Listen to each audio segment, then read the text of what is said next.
നോമ്പുകാലത്തിൻ്റെ 7-ാം ദിനമായ ഇന്ന് പ്രാർത്ഥന, ഉപവാസം, ദാനധർമ്മം എന്നീ 3 തൂണുകൾ നമ്മുടെ ജീവിതത്തെ നവീകരിക്കുകയും രൂപാന്തരപ്പെടുത്തുകയും ചെയ്യുന്നു.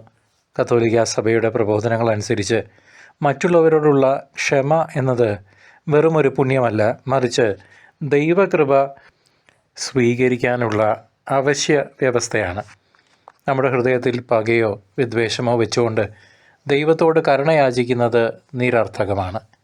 കടങ്ങൾ ബാക്കി വയ്ക്കാതെ മറ്റുള്ളവർക്ക് മാപ്പ് നൽകുന്നത് നമ്മുടെ ആത്മാവിനെ പാപത്തിൻ്റെ കെട്ടുകളിൽ നിന്ന് മോചിപ്പിക്കുന്നു. പൂർണ്ണമായും ക്രിസ്തു നമ്മെ പഠിപ്പിച്ച സ്വർഗസ്ഥനായ പിതാവേ എന്ന പ്രാർത്ഥനയിൽ മറ്റുള്ളവരോട് ക്ഷമിക്കേണ്ടതിന് പ്രാധാന്യം വ്യക്തമാണ്.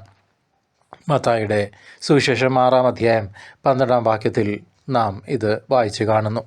നമ്മുടെ തെറ്റുകൾ ദൈവം ക്ഷമിക്കണമെങ്കിൽ നമ്മളും സഹോദരങ്ങളോട് ഹൃദയപൂർവ്വം ക്ഷമിക്കേണ്ടതുണ്ട്.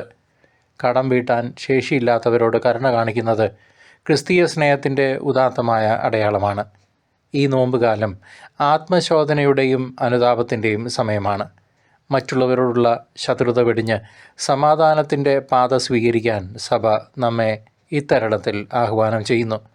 ക്രിസ്തു കുരിശിൽ കടന്നുകൊണ്ട് ശത്രുക്കൾക്ക് വേണ്ടി പ്രാർത്ഥിച്ചത് നമുക്ക് മാതൃകയാകണം. നീതിയേക്കാൾ ഉപരിയായി കരുണയ്ക്ക് മുൻഗണന നൽകുന്നതാണ് യഥാർത്ഥ കത്തോലിക്കാ ജീവിതം. കടബാധ്യതകളാൽ വലയുന്നവരെയും മനസ്സുകൊണ്ട് മുറിപ്പെട്ടവരെയും ക്രിസ്തുവിൻ്റെ സ്നേഹത്തോട് നാം ചേർത്ത് പിടിക്കണം. നമ്മുടെ ആത്മീയ യാത്രയിൽ ക്ഷമ എന്നത് ഒരു ഭാരമല്ല, മറിച്ച് സ്വർഗത്തിലേക്കുള്ള വാതിലാണ്. ഇന്ന് തന്നെ നിങ്ങളുടെ സഹോദരനോട് ക്ഷമിക്കാനും, സഹോദരിയോട് ക്ഷമിക്കാനും, ഭാര്യ ഭർത്താവിനോട് ക്ഷമിക്കാനും, മക്കളോട് മാതാപിതാക്കന്മാരോട് ക്ഷമിക്കാനും, ബന്ധുക്കളോടും അയൽവാസികളോടും സഹപ്രവർത്തകരോട് ക്ഷമിക്കാനും, സ്നേഹത്തിൽ ഒന്നാകാനും തീരുമാനമെടുക്കുക. ഈ വിട്ടുവീഴ്ചയിലൂടെ ലഭിക്കുന്ന ആന്തരിക സമാധാനം ലോകം നൽകുന്നതിനേക്കാൾ ഒത്തിരി വലുതാണ്.